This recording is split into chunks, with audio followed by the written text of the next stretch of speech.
I love you, এটাই বাস্তব। খুব সহজ কথা, সরল হাসি আর সাধারণ জীবনযাপন, নেই কারো স্বাদ পাচে। তবু কেন হঠাৎ বিতর্ক? কেনই বা পড়লেন তোপের মুখে? খুব কম সময়ে কাঠমিস্ত্রি রিপন মিয়া বনে যান সোশ্যাল মিডিয়া সেন্সেশনে। জনপ্রিয়তার তুঙ্গে থাকা রিপনকে ঘিরে রটেছে নানা ঘটনা।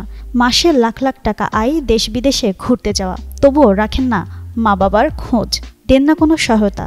এমন অভিযোগ নিয়ে কি বলছেন স্থানীয়রা?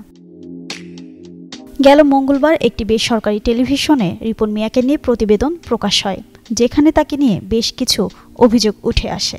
মা বাবার দেখভালের সঙ্গে স্ত্রী সন্তানদের অস্বীকারের মতো অভিযোগও আনা হয়। এরপর রিপন নিজেই মাকে নিয়ে এক গণমাধ্যমে সাক্ষাৎকারে বিষয়টি খোলাসা করেন, কিন্তু এরপরও থেমে নেই বিতর্ক। এলাকাবাসী বলছেন, ভিডিও থেকে আয় করা পুরোটা অর্থ রিপনের হাতে পৌঁছায় না।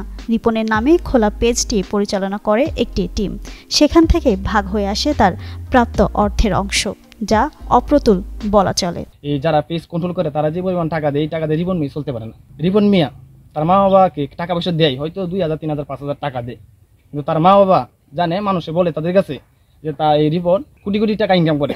সেই প্রেক্ষিতে তার মা বলছে যে রিপন মিয়া আমার ছেলে আমাদেরকে দেখে না। ওনার মা যখন কান্না করতেছিল যে তার ছেলে তাকে দেখে না, তাদের ভরণ পোষণ দেয় না, কোনো খরচ দেখে না, ওইটা দেখার পর আমার খুবই খারাপ লাগতেছিল। সমাজে তো সব খারাপ থাকে, ভালো থাকে, কেউ কারো ভালো চায়, কেউ কারো খারাপ চায়। এখন অনেকের সাথে কথা বলছি, অনেকে ভালো বলছে, অনেকে খারাপ বলতেছে। এখন আমি নিজেই কনফিউজ হয়ে যাচ্ছি যে আসল সত্যটা কি। এদিকে রিপনের বাবা আফসোসের সুরে বলেছিলেন, রিপন ভরণ পোষণ না দিলেও খোঁজ খবর নেন।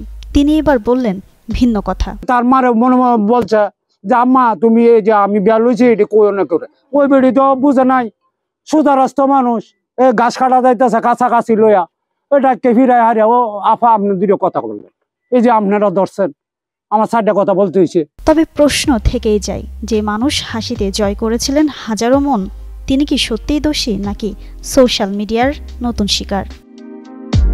জিনাত আরা ঋতু, যুগান্ত নিউজ।